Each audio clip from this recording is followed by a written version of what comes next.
खूबसूरती पे बात हो रही है जी, और निखार और सिंगार हमारा सेगमेंट है। Doctor Javeria Siddiqui professional makeup artist हमारे साथ मौजूद हैं और हम बात कर रहे हैं स्किन टाइप्स के ऊपर। सबसे ज़्यादा ज़रूरी बात जो होती है, और हम लोगों को ये पता ही नहीं होता कि हमारी स्किन टाइप क्या है, हमने कौन सा मेकअप किस तरह से किस हवाले से यूज़ करना है। और डॉक्टर जवेरिया हमें बता रही है, हम बात कर रहे थे जवेरिया इसके बारे में, सन ब्लॉक के बारे में। और सन ब्लॉक का आपने कहा ना कि 60 आप मिनिमम रखें, तो ये बड़े लोगों को मिसकॉन्सेप्शन है कि 100 ले लेंगे तो वो शायद ज़्यादा फ़ायदेमंद होगा। तो इसको भी थोड़ा सा क्लियर कीजिएगा। और कितनी देर आप एक सन ब्लॉक लगा लेते हैं, तो उसके बाद आप कितनी देर तक उसको रख सकते हैं? मतलब फेस वॉश जैसे आपने 2 दफ़ा कहा कि आपने करना है, तो अगर सन ब्लॉक आप सुबह लगा के यूनिवर्सिटी निकल गए या कॉलेज निकल गए या अपने काम पे निकल गए, तो उसके कितनी देर के बाद हम फेस वॉश कर लें? सनब्लॉक का ये है कि आपने एवरी 2 आवर्स टू 3 आवर जब भी आप वजू करें उसके बाद उसको रीअप्लाई करें। ठीक है, क्योंकि उसको बार बार यूज करना चाहिए। ये नहीं है कि अगर धूप नहीं है तो आप सन ब्लॉक नहीं लगाएंगे। यूवी लाइट तो हर जगह होता है ना, तो वो आपकी स्किन को डैमेज कर रही होती है सन की रेज। ठीक है, तो ये सिर्फ सन ब्लॉक हम सन रेज के लिए भी यूज करते हैं, और हमारे आसपास बहुत सारी रेज हैं अगर आप देखें तो उससे भी आपको प्रोटेक्ट कर रहे होते हैं। तो सन ब्लॉक की रीएप्लीकेशन आप वजू के बाद दोबारा करें। वैसे तो 3 आवर्स 2 आवर्स के बाद उसको रीअप्लाई करना चाहिए। उसमें SPF का कोई वो नहीं है कि अगर आपने 100 यूज कर लिया तो आप सुबह यूज करेंगे तो शाम तक यूज नहीं करेंगे। तो एक्स्ट्रा प्रोटेक्शन के लिए हम उसके डिजिट्स इंक्रीज कर रहे होते हैं या डिक्रीज कर रहे होते हैं। ठीक है, वैसे 60 अच्छा है कि आप यूज करें। ठीक है, और जेल बेस हो तो ज्यादा अच्छा है क्योंकि वो ऑल स्किन टाइप, वो मैटिफाई भी मिलता है आपको, और वो दोनों स्किन पे अच्छा रहता है। लेकिन आप वेदर टू वेदर कंसीडर करते हैं। अगर आप इस्लामाबाद है, लाहौर है, वहाँ बहुत ड्राई वेदर है, तो वहाँ पे वो मैटिफाइंग और जेल बेस नहीं वर्क करते। ठीक है, वो बहुत ड्राई स्किन हो रही होती है, तो उसमें फिर आप या तो मॉइस्चर कोई भी अच्छा मॉइस्चराइजर यूज करें, उसके बाद आप मैटिफाइंग जेल बेस यूज कर लें, वरना फिर वहाँ पे आप क्रीम बेस सनब्लॉक यूज करेंगे। ठीक है, तो ये 2 चीजें आपको माइंड में रखनी है। अभी मैंने आपको जैसे कि एक्सप्लेन किया, हम ऑयली स्किन के बाद हम आ जाते हैं ड्राई स्किन के ऊपर। ठीक है, ड्राई स्किन के लिए जो है हम पहले अपनी स्किन को हमेशा मॉइस्चराइज करेंगे, प्रॉपरली प्रेप करेंगे, देन हम फाउंडेशन यूज करेंगे। ठीक है, और जो कॉम्बिनेशन स्किन है उसमें हम T जोन एरिया के लिए अलग प्राइमर्स दिए गए होते हैं, और जो साइड एरिया है उधर हम लोग मॉइस्चराइज कर लेंगे, पर T जोन एरिया को अवॉइड करेंगे। और इस तरह फिर उसके बाद हम फाउंडेशन एप्लीकेशन करेंगे। फाउंडेशन की भी 3 कैटेगरीज हैं। ठीक है, एक तो आपको मैट फाउंडेशंस मिल रही होती है, एक ड्यूई फिनिश होती है, और एक मूज होती है। ठीक है, तो जो मैट फाउंडेशंस होती हैं वो आपकी स्पेशली उसमें क्योंकि मॉइस्चर कंटेंट बहुत लेस होता है, वो आपकी स्किन के लिए जो ऑयली स्किन है उनके लिए बेहतर है। ठीक है, क्योंकि वो ऑलरेडी आपका सीबेमेन ऑयल रिलीज हो रहा होता है, तो उसको long last 4 hours to 6 hour matte look देते हैं। उसके बाद फिर वो आहिस्ता आहिस्ता ड्यूई की तरफ चले जाते हैं। अब जैसे हमारी आ जाती है फाउंडेशन ड्राई स्किन की, तो उसमें हम ड्यूई फिनिश यूज कर रहे होते हैं क्योंकि वो ऑलरेडी ड्राई होते हैं, तो उसमें मॉइस्चर कंटेंट 40 to 60% होता है। अच्छा, वेदर इसमें मैटर करता है कि कैसा वेदर है? मतलब बहुत सारी ड्यूई जो है कि वो उसके लिए ये बात होती है कि जी अगर विंटर्स हैं तो वो ज्यादा सूट करता है। बिल्कुल, फाउंडेशन भी ना हम एवरी 6 months इन 6 जब हम विंटर है तो हमारी फाउंडेशन, क्योंकि हमारा कूलर अंडरटोन आ रहा होता है, हम 1 टोन फेयर लग रहे होते हैं, तो उसका मैं अभी आपको कहा था कि हम अंडरटोन कैसे पता चलेगा वो आपको गाइड करूंगी। तो उसमें हम फाउंडेशन 1 टोन लाइटर यूज कर सकते हैं, फ्रेश लुक आती है।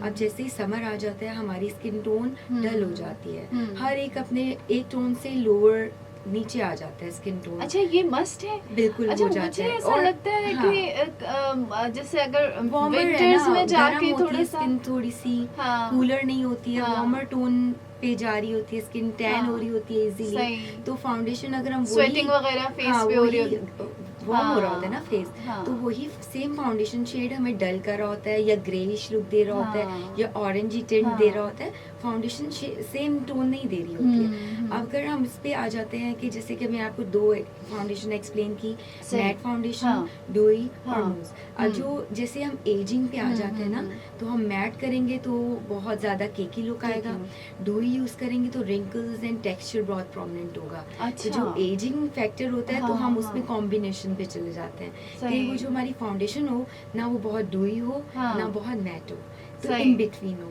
तो सैटिन फिनिश फाउंडेशन आ रही होती हैं जो हम एजिंग स्किन के ऊपर यूज़ कर रहे होते हैं। तो ये 3 कैटेगरीज को आप फॉलो करेंगे अपनी स्किन के लिए, डोई, मैट और सैटिन फिनिश। ओके, और मूज इसमें नहीं शामिल? मूज भी उसी में सैटिन फिनिश में आ जाता है, ठीक है।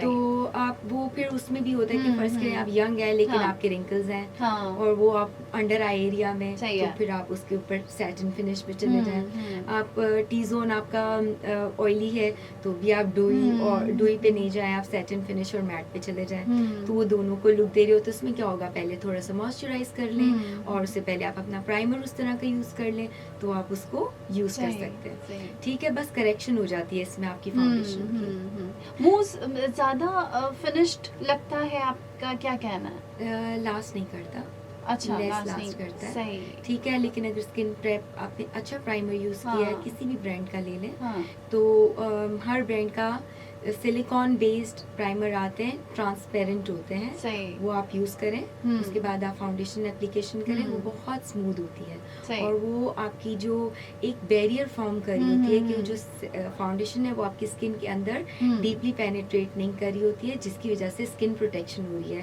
ब्रेकआउट नहीं हो रहा, तो आप डेली बेसिस पे फाउंडेशन यूज़ कर सकते हैं। अब जैसे कि स्टिक फाउंडेशन हो जाती है, वो ऑयल बेस्ड होती है, तो डेली यूज़ के लिए बिल्कुल भी नहीं होती है, तो आप स्टिक फाउंडेशन अवॉइड करें, ठीक है। तो लिक्विड फाउंडेशन आपकी स्किन को लेस डैमेज कर रही होती है, और कोई भी वेदर हो आप लिक्विड फाउंडेशन यूज सकते हैं, लिक्विड फाउंडेशन। अब आपने फाउंडेशन चूज करने का जो सेकंड टेक्निक है वो मैंने आपको कहा था, स्किन का अंडरटोन पता होना बहुत जरूरी है ताकि स्किन जो आपकी फाउंडेशन है वो येलो मतलब ऑरेंजी ना हो, ब्रेकआउट ना हो, ग्रे ना हो, ठीक है। अंडरटोन कैसे पता चलेगा, वो भी हम 3 कैटेगरी में डिवाइड कर देते हैं। एक तो होता है वार्म अंडरटोन, ठीक है, एक न्यूट्रल अंडरटोन और थर्ड होती है आपकी कूल अंडरटोन। कूल अंडरटोन कैसे पता चलेगा कि वो आप अपनी रिस्ट पे देखें, अपनी आपकी जो जहाँ पे हाथ के नीचे उसको क्या कहेंगे, रिस्ट, ठीक है, कलाई, कलाई, यस, कलाई पे देखें कि आपकी जो नसें हैं, वेन्स हैं, वो किस रंग की शो हो रही है। अगर तो वो बहुत नीली नीली हैं तो आप कूलर अंडरटोन है, सही है, ठीक है। लाइक आप बहुत गोरे चिट्टे हैं, अच्छा, और आप गुलाबी और कूल अंडरटोन में आती है, सही है। फिर आपकी आ जाती है वार्म अंडर कैटेगरी। वार्म में क्या होता है कि वो सारी वेन्स जो है ना वो ग्रीन होंगी, अच्छा, और आपका जो स्किन टोन है ना वो थोड़ा सा डार्कर टोन पे होगा। अब न्यूट्रल में क्या होगा, वो दोनों कैटेगरी होगी ना, वो आप बिल्कुल कंफ्यूज होंगे कि यार ये ग्रीन है या ये ब्लू है, ठीक है। ये आपने अच्छा बता दिया, मतलब यही देख कर तो फिर आप न्यूट्रल कैटेगरी में आ जाती हैं। जब आप न्यूट्रल कैटेगरी में हैं तो आप इस चीज़ में लकी हैं कि आप दोनों कैटेगरी की फाउंडेशंस में ना इन बिटवीन चूज कर सकती हैं।